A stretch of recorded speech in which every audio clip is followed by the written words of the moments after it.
Oarsmen and sword maidens, whitewash your golden altars, cut off your nose to spite your face, and may the Bifrost bring you a bucket of blessings. Ah, it's time to talk Tull to me. You call that an oar? This is an oar. And I don't have anything else.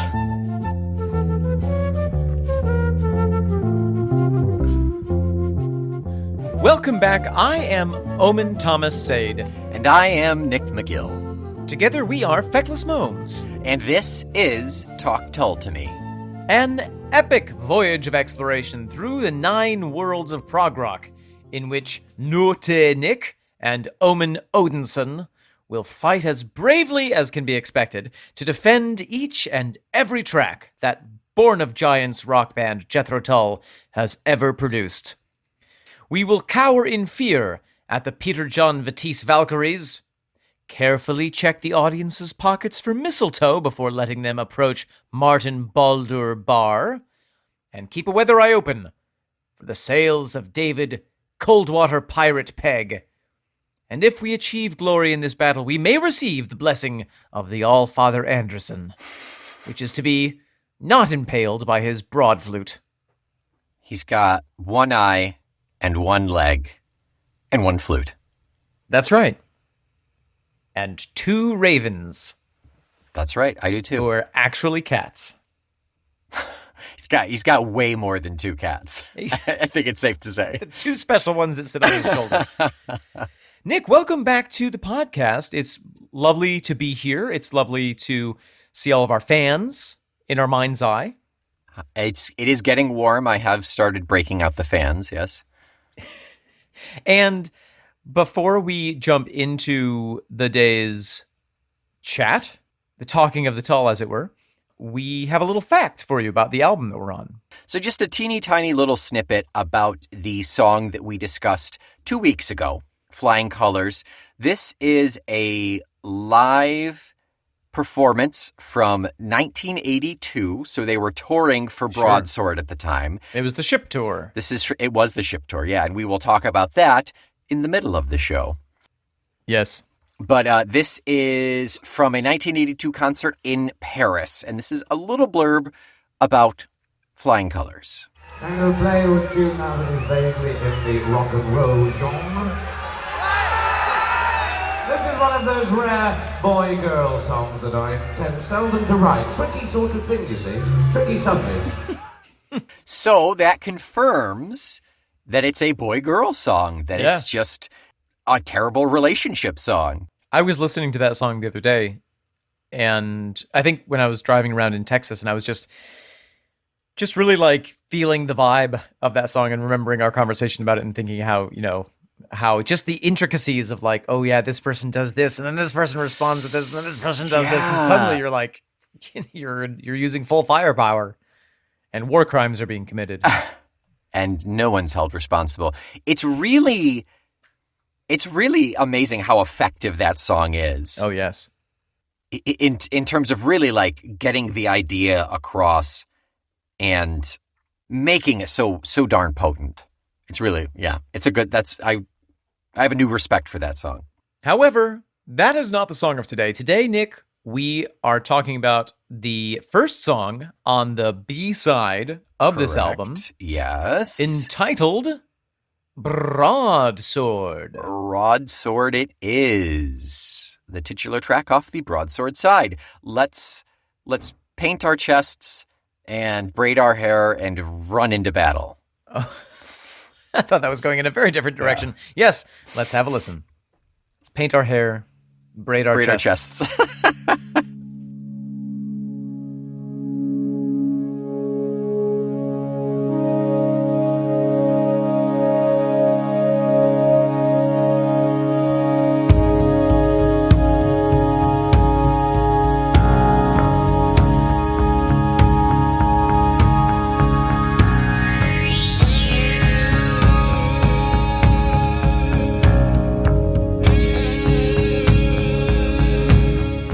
Nick.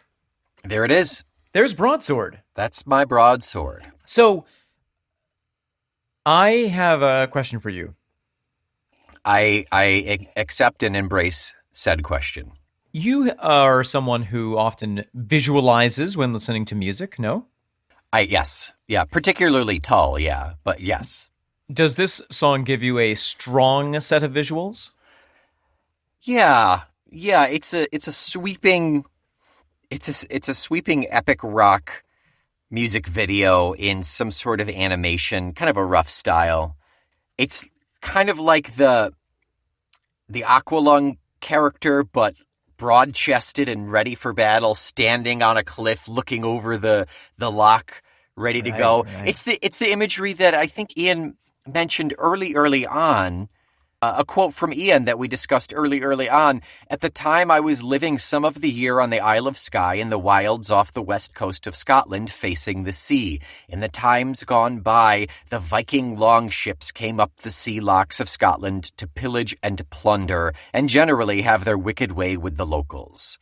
That's what I see. Yeah. Whether it's the imagery of the Viking coming in and doing the pillaging, or the Scots defending themselves, you know. But it's just this epic sound and feel, and that's what I get. It really plays to my high fantasy predilection, particularly when I was a little kid. I love that you said that you used the word fantasy, because I think that is something that's something I've been thinking about with this song, that, you know, oftentimes Ian's writing takes the form of a critique or an anecdote or a story, but this really, to me, is just him on the sea cliff living his Viking defense fantasy, just fully giving you 800 AD realness. Yeah, I mean, there's a historical basis for it. You know, it's not completely whole cloth, but it's certainly more fantastical than Aqualung, you know? It's fantastical in a different way. I think that you said it. This is high fantasy, whereas Sure. Aqualung is sort of fantasy for like an everyday fantasy. Well, that's fiction. That's fiction versus fantasy, yeah. Oh, interesting. Okay, sure. Yeah, I would say that Aqualung is a manufactured character to tell the moral of a story in some way, to get an allegory across. This is just look at that warrior on the cliffs, ready to defend his homeland. Yes, exactly. And as you said, there's a historical basis. So I guess we could call it historical fantasy. Yeah. There's plenty of that nowadays. Histantasy. He might be, yeah. Yes. Nick, should we talk about the music? Yeah, let's talk musically about Broadsword. So this is one of the more straightforward Jethro Tull songs that we have on this album, at least. Yeah, it's certainly not proggy. Even I can tell that. It's not particularly proggy. It's in 4/4 time the whole way through. Yeah. Which is underscored by the drum beat. Dum, dum, dum, yes, the war drums. Yep. Oh, yes, totally.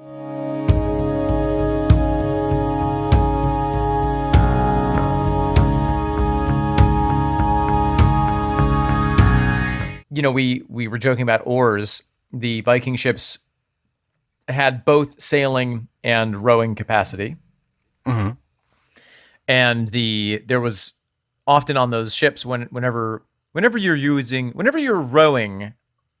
conveyance is rowing and there is more than one person involved, it's good to have some kind of a rhythm. Yeah, you got to keep time so everybody knows when to pull, when to rest. Otherwise, when to turn, when to break. You're just going in circles. You're probably literally going in circles. Oh, absolutely. So there would be, you know, a drummer on those ships. Mm-hmm. In more modern times, anyone familiar with the sport of crew might be familiar with the coxswain. Saying stroke, stroke, stroke, right? Yeah. Yeah. I've been familiar with some coxswains in my time. There it is. Saying stroke, stroke, stroke. Yeah. No, exactly. And that sense of a rhythm continuing through the song is also underscored by the bass. The bass and the drum kind of are good partners a lot in this song. I definitely caught that. They don't shine, but you can hear them clearly. I feel like they've gotten kind of lost the last couple of songs, but boy, they're really solid in this one. They provide a sense of darkness. They provide a dark feeling. Yes. Potentially on the horizon. Potentially on the horizon, but maybe getting closer. It's fairly steady, yeah. Yeah. The one thing that's interesting about the construction of this song is that it doesn't really have a chorus. No, it's kind of a proto song even. It just kind of happens. It kind of all unfolds. Yeah, there's 3 verses. The refrain, the recurring phrase, "Bring me my broadsword," is as close we get to a sense of repetition. There's some themes that are repeated here and there, but it's pretty much just, 3 verses and a solo breakdown, and that's it. Yeah. All that being said, it's still 4.5 minutes long. And I think that there's something about that slowness with that steady beat and the fact that it's not a short song that really allows the listener to get into that fantasy. I mean, yeah. When I listen to this song, I literally get goosebumps imagining the setting, imagining the conflict of cultural values. Yeah. The history of it, it really does something for me. And I think that it's that slow, steady kind of lurking quality to it that does that for me. Yeah. Yeah, I certainly agree that it's effective, but it doesn't really spark anything for me. It's if the sound is going to be so plotting, those lyrics better really shine and pop, and they don't. They're kind of like afterthought, it feels like, almost. Interesting. So this song does not do much for me. This may be controversial. I apologize to anyone. Sorry, not sorry. It just doesn't do it for me. Yeah. I think what's interesting is, and one of the things that I've learned through the course of doing this podcast with you is that you and I have different things which kind of do it for us in terms of Tull. Absolutely, yes. And I think that's instructive because, probably for every single person, there's like songs that do it for them and songs that don't do it for them. And there's, everyone's makeup of those songs is probably pretty individual to them. It's like a fingerprint. Yeah, we've certainly, there have been some runs, particularly early on, where pretty much everyone in the Discord is like, oh, this album, this song, great, wonderful. I think we're really starting to get into that point, particularly in this album where we're starting to break off, where we're starting to see people who are like, I could take it or leave it. Where people's tastes become more specific. Yes. Well, and part of that is because I think, we're getting into a period where the sound is changing. Of course, the sound has changed every album up to now, but now it's really changing and incorporating new technologies, and I think some people respond to some of those sounds better than others. New technologies and the tenure of musicians, it changes over a lot more quickly, yeah. So something about this song does it for me. I love the fantasy of it. It really allows me to go there, and I think that the slowness and steadiness of the beat contributes to that for me. Okay. I do want to point out a couple of really interesting things musically within the song, even though the structure is so the same throughout. Yeah. There are all these little rhythmic and instrumental flourishes or adjustments that happen that really help to illustrate the lyrics. So for instance, in that first verse, I see a dark sail on the horizon set under a black cloud that hides the sun. Right after hides the sun, we have a drum fill and a synth sweep that kind of illustrate that point. Sat under a black cloud that hides the sun. You almost feel the cloud passing in front of the sun, and you get that sense. It's really a great sonic image. Sure.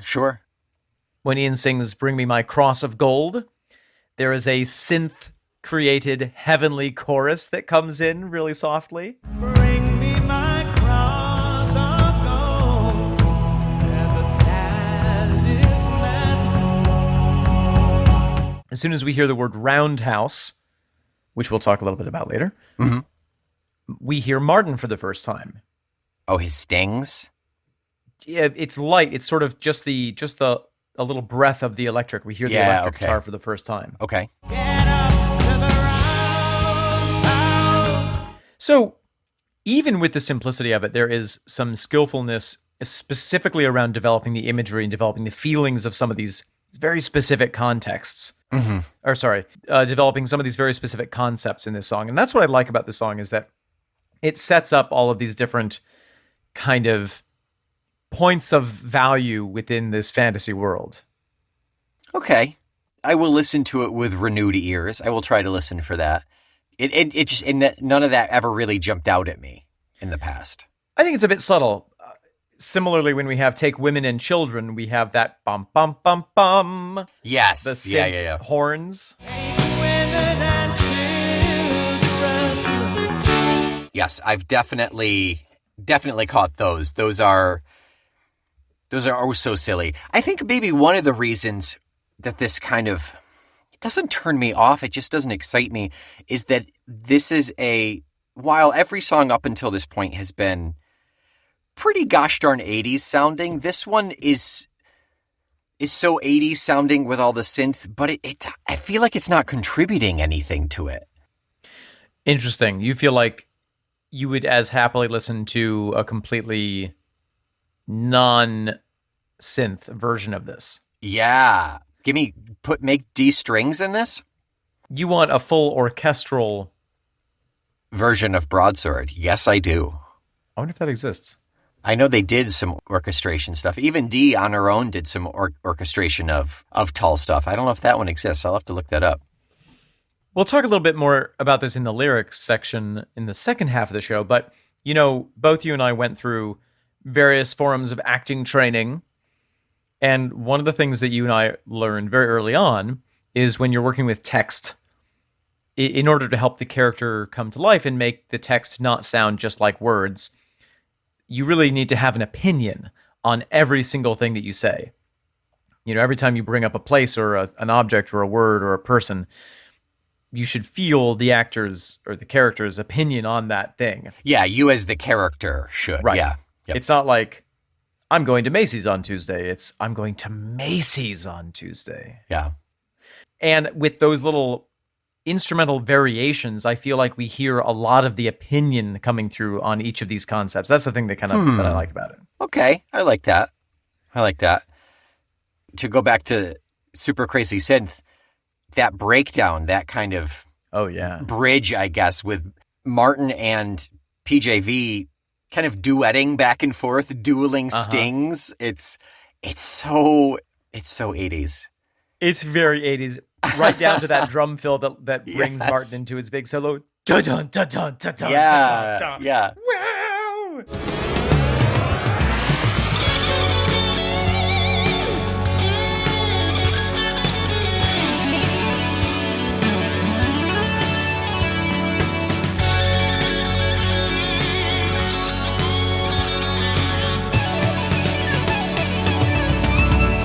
I love it. Martin is very shreddy on this. Super shreddy. He does a lot of stuff that's really like, makes me think of Jack Black for some reason. I think that Jack Black was very inspired by a lot of this, these 80s kind of sound. And also the fantasy of it, that's something that Tenacious D was always very good at. Certainly a bit harder than Martin's stuff, more like Dio and Black Sabbath. But yeah, I see it. I get it. Yeah. But with this sound that Martin's doing here, it kind of edges in a little bit to that more like screaming guitar feel. Yeah, I think it's some of the closest that we get to really just raging rock. And it's so lovely. It's great. It's a unique sound, and he does it well. I'll give you that. Anything else to say musically about this song, Nick? No, I don't think so. Just to point out the ending, it sort of returns from whence it came in a way, which is a good ear image, I think, with the story, because it's like, has the attack been repelled? Is the ship fading into the distance, and the village which was being defended is nothing but ashes? Did the ship never stop and it just is sailing on, and this was all like the preparation that needs to happen every single time you see any ship. Yeah. It's kind of fun. I do like that. I like that idea. Oh, and I do have one more thing. Just the backing vocals, only on the Broadsword.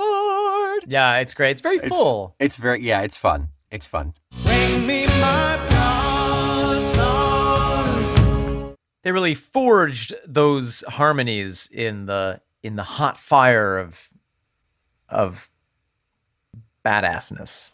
Yeah, I had nothing for you there. You were all on your own. All right, then let's say, I think it's safe to say we're about halfway there. You're only halfway there. Nick, hello, and welcome to the middle part of the show, where we have our OSHA-required break. Here I've got two things for you today, Omen, for our sweet listeners. Take them out of your lunchbox. Sit down on that steel girder, hundreds of feet above the city, and enjoy the egg salad that your wife baked you. Yeah. Do you want broadsword notes or an email first? Oh, broadsword notes, please. Broadsword notes it is. So we mentioned earlier, we talked about the tour. We played that clip from the 1982 tour. This was the Broadsword tour. We sure did. So this, as you said, this was the tour that had the mock longship in it. And this was the last of the big pageantry tours. Everything else was pared down after that. Not only the big longship, but also the life-sized human-shaped puppet that rode around on Ian's back. Ian ran around with an 8-foot long sword. Oh, did he really? Yep. Oh, that's good. During Watching Me, Watching You, roadies in white coats came out on stage, eventually followed by a guy in a giant bunny suit. Oh, yes. This is from excerpts from one of the Tull magazines here. The tour for Broadsword was the last of the bands to be exceedingly theatrical. It included the entire stage being decorated to look like a pirate ship, which Ian Anderson, as he said in the liner notes for the remastered CD, thought was, quote, very silly. In 82, a review of the concert, Chris Welch reported, quote, Squire Anderson waved a huge broadsword dangerously near Martin's nether extremities during songs from their latest album, The Broadsword and the Beast, and punted huge exploding balloons out into the audience. But it was the roar of the band as they got into their heaviest moments that ultimately captivated an audience who seemed evenly mixed between 14-year-old novice Tull freaks and silver-haired rock business veterans. Wow. Tull have a vast library of music to perform. They could have played on for another 2 hours, and the audience would have been with them, cheering all the way. Pretty good review, really. Not bad. What more do you want? Dangerous swords, exploding balloons, the roar of the crowd. It sounds like they got the job done. I wonder if there was like an executive decision after this to be like, I'm just too old for this. I'm just too tired. We'll find out as we get into the next album. But I think it's fascinating that the Tull audience is largely the same now as it is then. It's, younger people who are just discovering Tull and the veterans. It's just that the 14-year-old novice Tull freaks from this tour are now the silver-haired rock business veterans. Exactly. They all have mortgages. That's it for Broadsword notes. Shall we jump quickly into a little email poo here? Let's jump into it.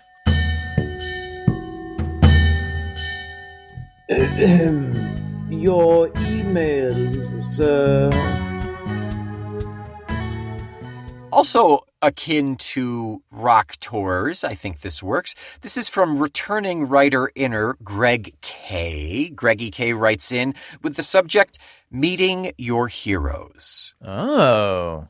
He says, in 1989, during the Rock Island tour, Ian Anderson popped into the rock radio station along with It Bites lead singer Francis Dunnery for a half-hour interview in promotion of the show they were performing that evening. As the station was only a couple of miles down the road from my workplace, I downed tools and dashed out as soon as I heard them come on air. I was such a fanboy, I couldn't pass on a chance to actually meet the great man. I walked into the station offices like I owned the place and waited. A few minutes later, after the interview concluded, Ian and Francis came walking out and boom, My chance had arrived. I walked up to Ian and asked if he wouldn't sign my 20 Years of Jethro Tull booklet that came with the box set. He was very gracious and took the time to sign and thanked me for coming.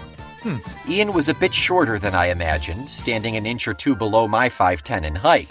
He was dressed in what could only be described as a country squire outfit with riding pants with those pads or patches inside the thighs and knees and a flat cap. Yes. He was smoking an enormous and absolutely foul-smelling hand-rolled cigarette. The only question I had time to ask was, quote, "Being from America, I have no idea what a static humming panel beater is. Can you tell me?" He gave a short chortle and said, "Just a pissed-off bloke, you know." The two men then proceeded to leave, and I returned to my work with a story to tell. Wow. Yeah. That's a great story. He's also met them a couple of more times. In 91, he met them at the Richmond airport to meet them as they came off the plane. Had a nice chat with Dave Pegg and Martin Alcock, who was playing keyboards at the time. He got a chat with Doane Perry and Martin Barr. He had a chat with Doane Perry, Martin Barr, and Peggy, and they all signed his books.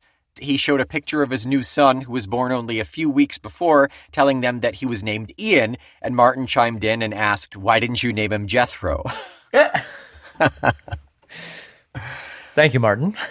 Thank you for that, Martin. A little jealousy not being named Martin, maybe. I think Martin's a fantastic name. It's a great name. And then he also met them in 2002 in Western New York, the Chautauqua Institute, where he met Andy Giddings and Jonathan Noyce. So he's run the gamut of meeting these guys. And this is an instance where it seems like it did not end poorly, like some instances of meeting your heroes do. Exactly. We had that discussion a while ago, yeah. So it's not so much don't meet your heroes, but meet your heroes, but don't put all your eggs in one basket. Have better heroes, I think. Make sure your heroes are Ian Anderson and the rest of the band of Jethro Tull. You'll be fine. Perfect. Moral of the story. Lesson learned. Nick, anything else for our act break here? That's it. Let's flip this album over and let's get into the second part. We're going to dim the lights, Ooh. in 1 second intervals every 10 seconds. Yep. Make sure you finish going to the bathroom, grab your drink, grab your pretzels. Open your crinkly candies now. Oh, yeah. Open them now. There's cough drops right as you come in. Yep. Get settled in for the second half. And away we go. Nick, welcome back to the regular portion of our show, and welcome back to our listeners. I am very excited to talk about the lyrics to the song Broadsword. Here it is. 2.5 stanzas here for a 4.5 minute song. Yeah, 2 and then some recycled bits. Yeah, exactly. So overall, are we getting any deeper than muscled guy in kilt looking over the loch here?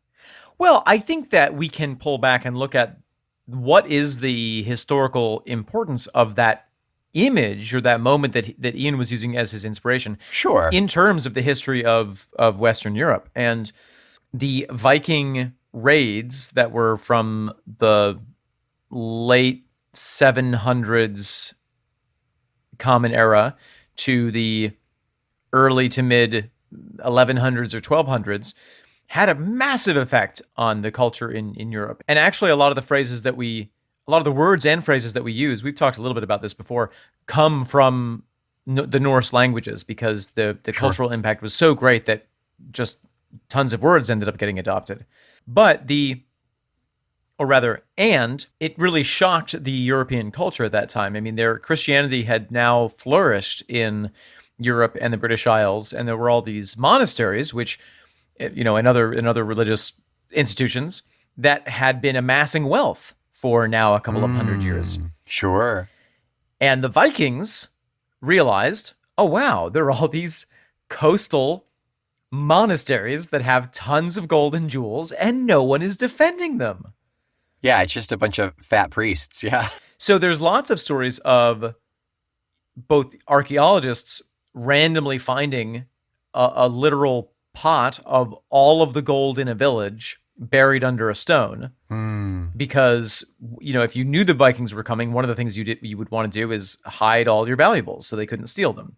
Yeah. But sometimes all the valuables would be hidden, and then everyone in the village would be killed, and no one would remember where it was buried. Yeah, and everyone who knows where it is no longer alive. Right. Yeah.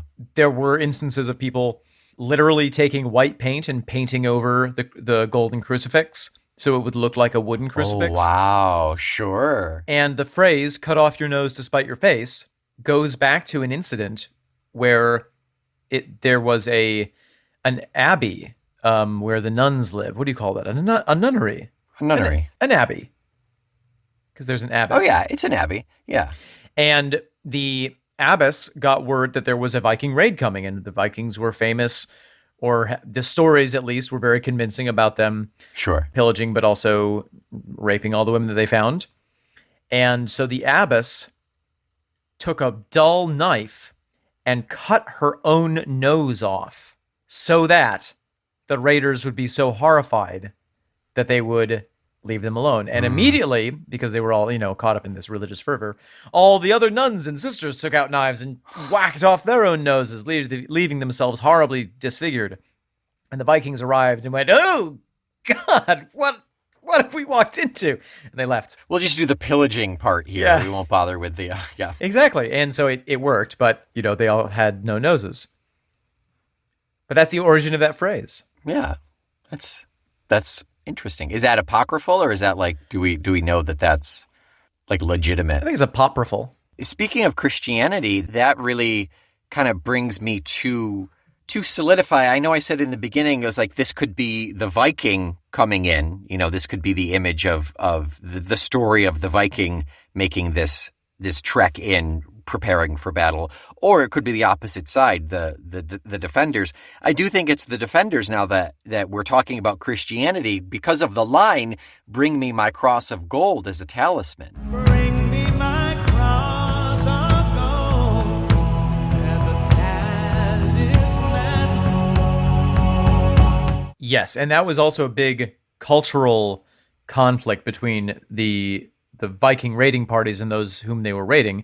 Christianity was kind of the standard theological system in Europe and England, and the Vikings were still pagan, still polytheistic. Yeah. So a little tension there. A little tension that, resulted in a lot of bloodshed and cultural exchange. Yeah. Okay, so in 867, a Viking raiding party landed in Scotland, and when news of this reached Ebba, now Saint Ebba, she herself and then all of her sisters cut off their noses and their upper lips. Oh, got to get the upper lip just to really, really make it as horrifying as possible. And so the Viking raiders, when they arrived, they were so disgusted that rather than pillage and disflower the nuns, they simply locked them all in the church and burned it to the ground.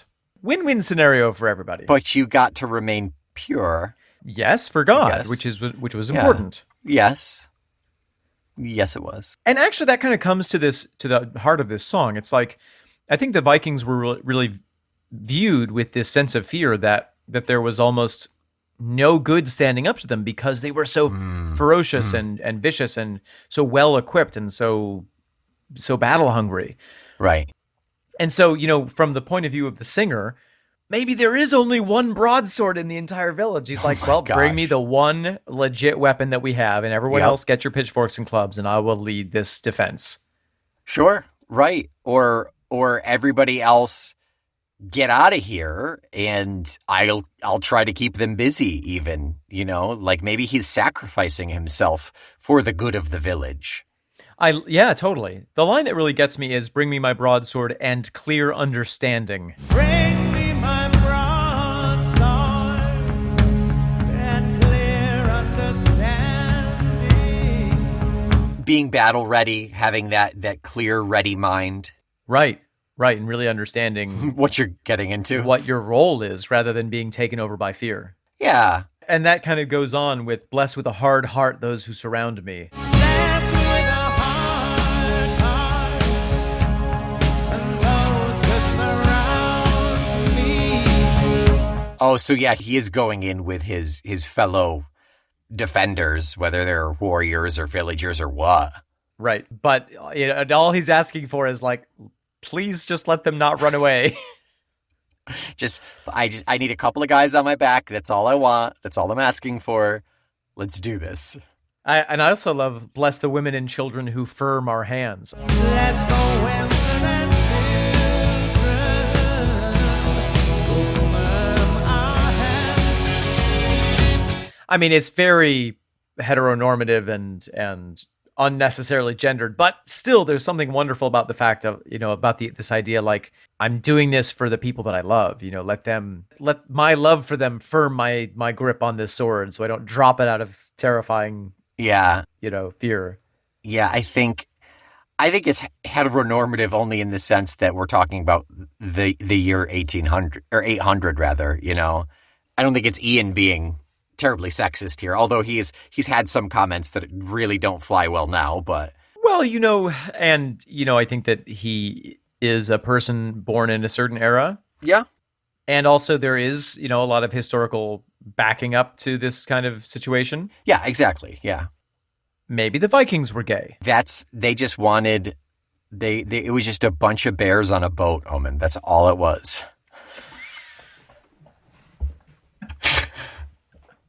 I've seen advertisements for that cruise. Yeah, it sounds fun actually. Yeah, bears on a boat. Yep. If you were to see that as a reality show, how confused would you be if it was just surviving being on a raft with a bear? Oh, that would be so disappointing. Yeah. That would be gay baiting and bear baiting. Yeah. Gay bear baiting.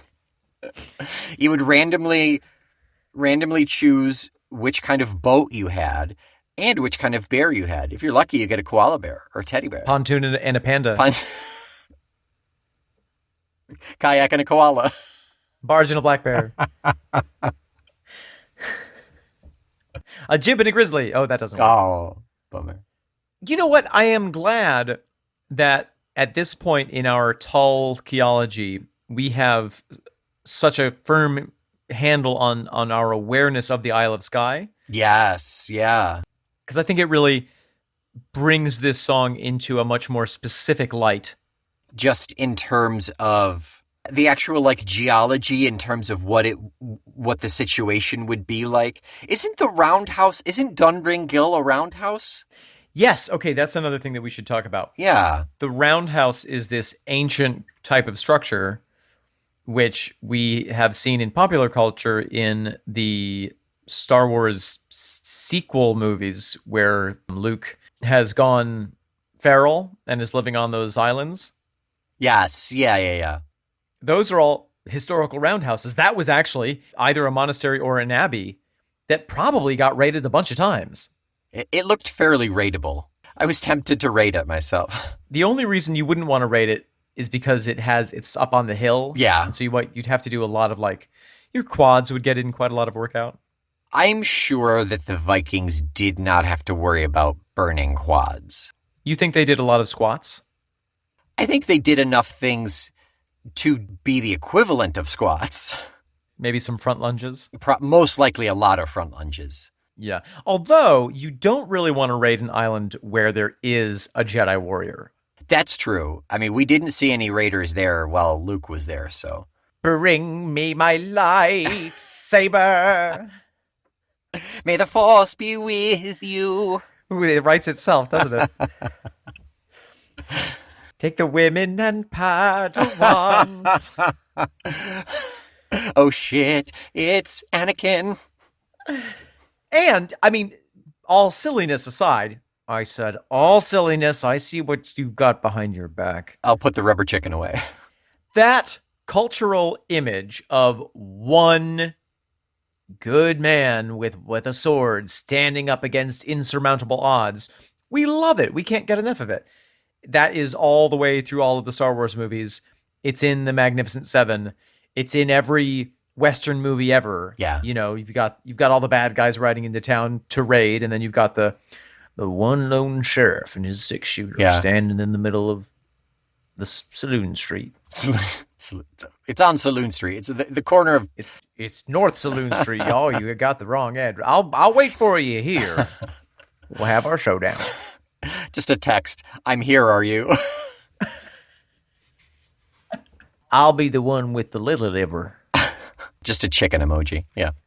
But that image is so throughout all of our hero myths and all of our popular culture. And I think Ian is really tapping into that cultural feeling and that fantasy with this song. I think so. I think that's a good way to put it. We're talking Star Wars, we're talking Westerns, we can talk any of the samurai movies as well. Totally. Japanese cinema. But all of that, we talked, I think, all the way back at Beastie, that ties back into Joseph Campbell. So that kind of really does a full circle on this album. Oh my gosh, this is our Hero's Journey album. Yeah. That's really interesting and exciting. Yeah, that makes me appreciate this song more, definitely. Yeah. I think on that note, do you have anything else to say about this song lyrics-wise? No, I do not. Do you? Just one little etymology of the word Viking. Please. The word Viking means to travel by sea. Huh. And those who do that were called Vikinger. Okay, sure. Which was a word that then became, associated with the piracy element of it. Gotcha. Okay. But in English, we have shortened it. We've basically taken the verb and made it a noun, as we are wont to do. Very common. Very, very common. Or vice versa. Turning any part of speech into a different part of speech is fairly common, yeah. Yeah. We talked about this a little bit before on another episode, but lots of words in English have come from Norse. Uh-huh. Club, gun, ransack, scathe, slaughter. Sensing a theme here. Yeah. Bylaw. Interesting. Litmus. Loan, sail, skill, stake, thrift, troll. I'm trying to hear a sound. There's a lot of T. There's a lot of L. Well, the TH sound was used a lot. Yeah. When you see like ye olde, Yes. the Y was a TH sound. That's Right. I think that's Norse as well, I believe, right? Or is that just Old English? I think that was Old English, and then we dropped it when the printing press arrived because we had to we had to just cut down on letters. There were too many letters. Just let's get rid of some of these letters. Yeah. Muck, rotten, below, Come on back next week glitter. for Elucidate Etymology to me. Yeah. So many fun words. Nick, anything else to say at all about Broadsword? I refuse.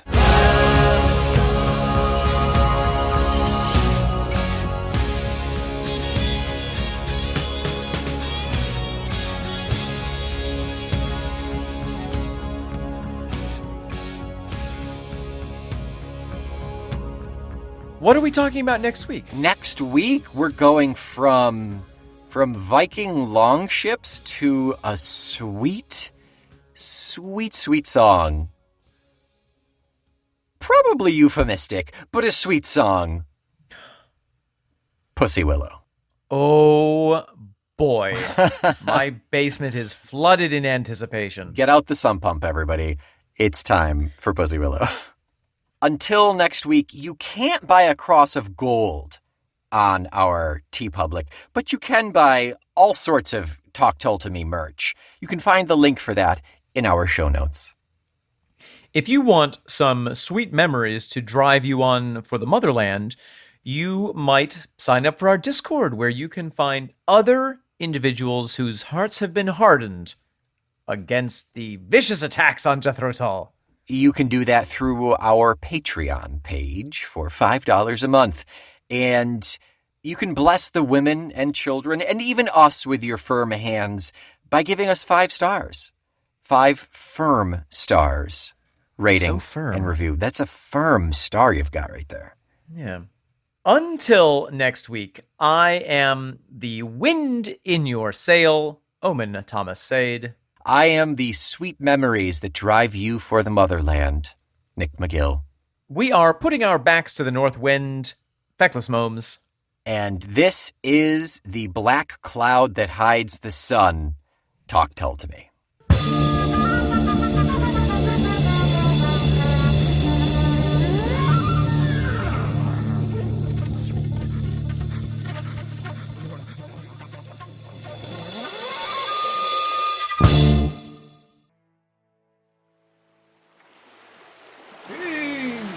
Hold. Heave. Hold. Sigrid. Hold. Sigrid, we've been at sea for weeks. Where are we going? Gunhild, I think I just don't really know where we should raid today because, there is the coast, but it seems like every time we go to shore, something happens. Do you remember when we went to that nunnery?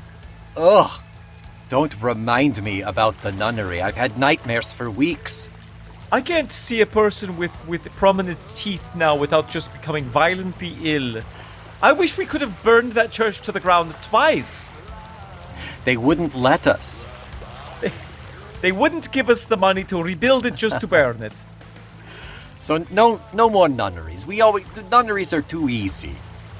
It's too easy and too much emotional labor to do it. Let's try. Have we done a monastery lately? We could do a monastery, but do you remember the last time we went to a monastery? And everything was going so good. There was blood upon our saxes. There was blood upon our axes. There was blood upon our maxes. I remember that fondly.